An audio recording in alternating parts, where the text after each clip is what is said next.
Hello बच्चों, मैं महबूब आलम आप सभी का आपके अपने YouTube चैनल LPM में स्वागत है। बच्चों, आज का जो हमारा टॉपिक है वो है सरलीकरण, सिंप्लीफिकेशन। सरलीकरण का बहुत शानदार क्वेश्चन आज आपके सामने बच्चों मौजूद है। क्या है? √5 प्लस √3 बटे √5 माइनस √3 प्लस √5 माइनस √3 बटे √5 प्लस √3। बच्चों, है ना शानदार क्वेश्चन। अब आप कहोगे सर जी ये कहाँ शानदार है, ये तो यूं चुटकियों में हम सॉल्व कर देंगे। ऊपर दिया है √5 प्लस √3 बटे √5 माइनस √3, ये आपस में कट जाएंगे क्योंकि ऊपर √5 प्लस √3 है और नीचे √5 माइनस √3 है, तो ये आपस में कट जाएगी। प्लस ऊपर √5 माइनस √3 है और नीचे √5 प्लस √3, तो ये आपस में कट जाएगी और आंसर 0 आ जाएगा। बिल्कुल छोटा सा तो आंसर है। बच्चों, ऐसा नहीं है। इस प्रकार का जो क्वेश्चन है सरलीकरण का, इसको सॉल्व ऐसे नहीं किया जाता है बच्चों। इसको सॉल्व करने का बहुत शानदार तरीका है। यहां पर बच्चों आपके बहुत सारे जो कॉन्सेप्ट है वो क्लियर होंगे। यहां पर आपका रेशनलाइजेशन का जो कॉन्सेप्ट है वो क्लियर होगा, यानी हरों का परिमेयकरण किस प्रकार किया जाता है। उसके अलावा बच्चों बीजीय व्यंजक की जो सर्व समीकरण हैं उनका इस्तेमाल इस क्वेश्चन के अंदर किया गया है। तो बच्चों बीजीय व्यंजक की कौन कौन सी सर्व समीकरण हैं और क्वेश्चनों को सोल्व करने में उनका इस्तेमाल किस प्रकार किया जाता है, यह भी इसमें आपको देखने को मिलेगा। बच्चों बहुत शानदार टॉपिक है, बहुत शानदार क्वेश्चन है। तो बच्चों आप इस वीडियो को अंत तक देखें। बच्चों यदि आज आपने इस वीडियो को अंत तक देख लिया तो बच्चों इस एक क्वेश्चन को सोल्व करने के साथ साथ, जो कि बहुत ही इंपॉर्टेंट क्वेश्चन है बच्चों एग्जाम की दृष्टि से, इस क्वेश्चन के साथ साथ आपके जो हरों का परिमेयकरण है उसका कॉन्सेप्ट आज आपका क्लियर हो जाएगा। और जो बीजीय व्यंजक की सर्व समीकरण है, जो कि बहुत इंपॉर्टेंट सर्व समीकरण है, उनको भी कैसे अप्लाई किया जाता है वो कॉन्सेप्ट भी आपका आज यहां पर पूरा का पूरा क्लियर हो जाएगा। और बच्चों यदि आपको ये वीडियो अच्छा लगे तो फिर बच्चों लाइक करना ना भूले और वीडियो को शेयर करना भी ना भूले, ताकि दूसरे बच्चे भी इसका फायदा उठा सके। तो चलो बच्चों करते हैं इसके सॉल्व करने की शुरुआत। अब यहां पर देखो बच्चों हमको दिया है √5 प्लस √3 बटे √5 माइनस √3 प्लस √5 माइनस √3 बटे √5 प्लस √3। इसको सोल्व करने के लिए बच्चों सबसे पहले हम यहां पर देखेंगे ये जो हमारी संख्या है, इसको यहां पर हमको क्या दिया है √5 माइनस √3, इसका हम करेंगे परिमेयकरण। अब बच्चों परिमेयकरण किसे कहते हैं? जब ये बट्टे में अपरिमेय संख्या दे दी जाती है, यानी हर में अपरिमेय संख्या दे दी जाती है। √5 एक अपरिमेय संख्या है और ये √3 है, ये भी एक अपरिमेय संख्या है। हमें क्वेश्चन को सोल्व करने के लिए इन अपरिमेय संख्याओं को परिमेय संख्याओं में बदलना पड़ेगा। यानी साधारण भाषा में आपको मैं ये बताऊं बच्चों, तो ये जो रूट है इस रूट को हमें हटाना पड़ेगा और इसी को हम कहते हैं परिमेयकरण करना।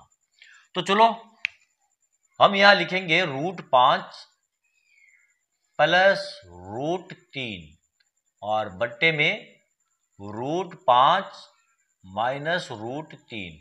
अब इसका परिमेयकरण करने के लिए गुणा करके ऊपर और नीचे प्लस लगा करके और गुणा कर देंगे। √5 प्लस √3 का ऊपर गुणा कर देंगे और √5 प्लस √3 का हम नीचे गुणा कर देंगे। यानी जो हर वाली ये संख्या हमको दी है, इसी संख्या से हम इसको ऊपर और नीचे गुणा कर देंगे। हम क्या करेंगे, केवल ये जो माइनस है इसको प्लस में बदल देंगे, बस केवल इतना करना है। ठीक, फिर यहां लगा देंगे हम प्लस का चिन्ह। अब यहां पर देखो ये है ऊपर √5 माइनस √3 और यहां पर दिया हमको √5 प्लस √3। यहां पर क्या करना पड़ेगा, यहां पर भी देखो ये हर जो है ये अपरिमेय संख्या है, तो इसका भी हमें परिमेयकरण करना पड़ेगा। इसके लिए हम क्या करेंगे, √5 माइनस √3 का ऊपर नीचे गुणा कर देंगे। क्यों, यहां पर प्लस है तो हम माइनस लगा करके और ऊपर नीचे गुणा कर देंगे। इस प्रकार यहां पर हम गुणा का चिन्ह लगाएंगे और √5 माइनस √3 को √5 माइनस √3 ऊपर नीचे गुणा कर देंगे। अब क्या करेंगे बच्चों, यहां पर देखो यहां पर क्या दिया है आपको √5 प्लस √3 और √5 प्लस √3। तो इसको हम ऐसे लिख सकते हैं, √5 प्लस √3 का ये स्क्वायर बट्टे, अब यहां पर देखो √5 माइनस √3, √5 प्लस √3, यानी ये कौन सी सर्वसमीका यहां पर इस्तेमाल होगी? आपको मालूम है बच्चों, a प्लस बी और a माइनस बी ये होती है a का स्क्वायर माइनस b का square. a plus B a minus B बराबर क्या होता है? a का स्क्वायर माइनस b का स्क्वायर। ये सर्वसमीका है। अब यहां पर देखो बच्चों, ये a प्लस बी है और ये a माइनस बी है। √5 हमारा a है और √3 हमारा b है। तो इस सर्वसमीका के हिसाब से क्या हो जाएगा? हमारा √5 का स्क्वायर हो जाएगा, √5 का ये स्क्वायर माइनस √3 का ये स्क्वायर हो जाएगा। ठीक, अब क्या करेंगे? यहां पर देखो आप प्लस लगा करके √5 माइनस √3, √5 माइनस √3, इसको हम इस प्रकार लिख सकते हैं बच्चों, √5 माइनस √3 का ये होल स्क्वायर। अब बट्टे में यहां पर देखो √5 प्लस √3, √5 माइनस √3, कौन सी सर्वसमीका हो गई? वापस यही सर्वसमीका हो गई है, a का स्क्वायर माइनस b का स्क्वायर। तो यहां पर हम लिख देंगे √5 का स्क्वायर प्लस माइनस √3 का ये स्क्वायर। अब कैसे सोल्व करेंगे? अब आगे देखो बच्चों, √5 प्लस √3 का होल स्क्वायर, यहां पर भी सर्वसमीका का हम इस्तेमाल करेंगे। कौन सी सर्वसमीका? बच्चों आपको मालूम है a प्लस बी का स्क्वायर बराबर क्या होता है? a का स्क्वायर प्लस b का स्क्वायर प्लस 2ab, ये सर्वसमीका है। अब यहां पर देखो a प्लस b का स्क्वायर दिया है, तो यहां पर क्या हो जाएगा? हमारा a का स्क्वायर प्लस b का स्क्वायर प्लस 2ab। तो a का स्क्वायर है ये रूट बराबर √5 का ये स्क्वायर प्लस √3 का ये स्क्वायर प्लस 2 गुणा ab, √5 और गुणा √3। बट्टे में क्या आ जाएगा? यहां पर देखो, यदि हम इस रूट को हटाएंगे तो ये वर्ग हमारा हट जाएगा, केवल पीछे बचेगा ये 5। तो यहां पर हम लिख देंगे 5 माइनस, यहां पर देखो रूट को हटाने के लिए ये वर्ग हमारा हट जाएगा, तो पीछे बच जाएगा हमारा ये 3। हो गए यहां तक बच्चों? आगे देखो प्लस √5 माइनस √3। अब यहां पर कौन सी सर्वसमीका इस्तेमाल होगी बच्चों? आप सबको मालूम है a माइनस बी का स्क्वायर बराबर क्या होता है? मालूम है आपको? यहां लिखता हूं मैं, a माइनस बी का स्क्वायर बराबर होता है a का स्क्वायर प्लस b का स्क्वायर माइनस 2ab, यही होती है सर्वसमीका। तो यहां पर बच्चों ये सर्वसमीका इस्तेमाल की जाएगी। यहां पर देखो √5 माइनस √3 का स्क्वायर दिए गए हैं, यानी a माइनस बी।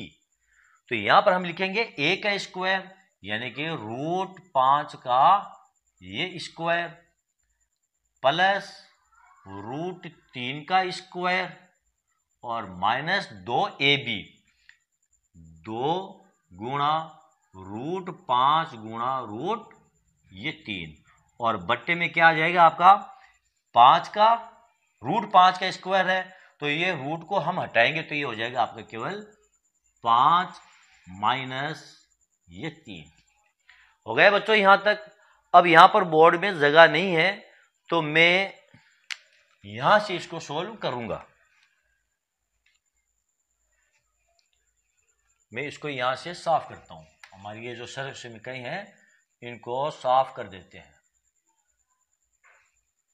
अब यहां पर देखो बच्चों, ये हमको दिया है √5 का स्क्वायर, तो ये स्क्वायर को हम हटाएंगे तो ये रूट हमारा हट जाएगा और पीछे क्या बचेगा? ये 5। तो यहां पर हम लिख देते हैं ये 5, फिर प्लस का चिन्ह। अब यहां पर देखो ये स्क्वायर हटाएंगे तो हमारा ये रूट हट जाएगा, तो प्लस यहां आ जाएगा आपका ये 3, ठीक है ना। अब यहां पर देखो 2√5 गुणा √3, तो √5 और √3 को गुणा कर लेंगे तो कितना आ जाएगा √15, यानी 2√15 प्लस आ जाएगा आपका 2√15 और बट्टे में क्या आ जाएगा आपका, देखो 5 में से 3 को घटाएंगे तो पीछे बच जाएगा आपका ये 2। अब लगाएंगे ये प्लस का चिन्ह, यहां लगा देते हैं हम ये प्लस का चिन्ह। यहां पर देखो रूट को हटाएंगे तो यहां पर क्या बच जाएगा 5 बचेगा, तो यहां पर हम लिख देंगे ये 5, फिर प्लस रूट को हटाएंगे तो यहां पर केवल 3 बचेगा, क्योंकि यहां पर वर्ग है, तो वर्ग को हटाएंगे तो रूट भी हट जाएगा, केवल 3 बचेगा, तो +3 और माइनस ये हो जाएगा 2√15। क्यों, क्योंकि 5 और 3 को हमने गुणा किया, ये दोनों रूट वाली संख्या है। बट्टे में 5 में से 3 को घटा देंगे तो यहां बच जाएगा आपका ये 2। अब क्या करेंगे बच्चों, इन दोनों का आप ले लो लघुत्तम। यदि लघुत्तम नहीं लेते हो तो पहले आप 5 और 3 को जोड़ दो, तो ये हो जाएगा 8 + 2√15 बट्टे ये 2 कर दो, प्लस 5 3 को जोड़ दो 8 - 2√15 बट्टे ये 2 कर दो। अब देखो इसको काटो आप तो ये हो जाएगा, इसको काट दो तो ये हो जाएगा 4 + √15 प्लस इसको काट दो 4 - √15। अब देखो ये √15 प्लस के हैं और ये √15 माइनस के हैं, तो ये भी आपस में बच्चों कट जाएंगे। पीछे क्या बचा 4 + 4 बराबर ये 8 हमारा आंसर आ गया है। तो देखा बच्चों हमारे इस क्वेश्चन को हमने किस प्रकार सोल्व किया है और यहाँ पर हरों का परिमेयकरण हमने किस प्रकार किया है, और बीजीय व्यंजक की जो सर्व समीकरण थी जो कि बहुत ज्यादा इस्तेमाल होती है बच्चों, उनका हमने इस क्वेश्चन में किस प्रकार इस्तेमाल किया है। तो बच्चों आज का ये वीडियो आपको कैसा लगा कमेंट करके जरूर बताइए। जैसा कि बच्चों मैंने शुरुआत में कहा था, यदि आपको मेरा ये वीडियो अच्छा लगे तो बच्चों आप लाइक और शेयर जरूर कर देना, और बच्चों मेरे चैनल को आप सब्सक्राइब जरूर कीजिए। ठीक है बच्चों मिलते हैं अगले वीडियो में अगले टॉपिक के साथ, तब तक के लिए धन्यवाद।